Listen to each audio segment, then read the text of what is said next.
Hello, welcome to Crewe Audi. Today we have the Audi SQ5 finished in amorphous black. The car's got the LED headlights with the daytime running LEDs, with the front headlight washer jets and the front and rear parking sensors.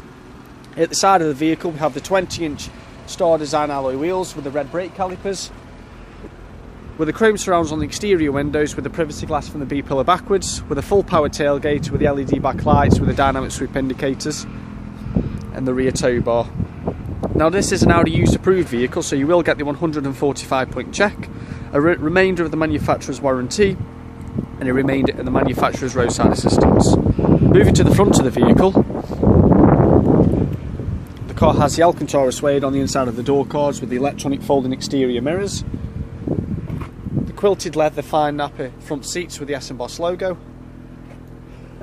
excuse me, automatic headlights and wipers with the flat bottom multifunctional steering wheel with cruise control, Audi's MMI display with navigation, 3-zone digital climate control, front heated seats and an 8-speed tiptronic gearbox.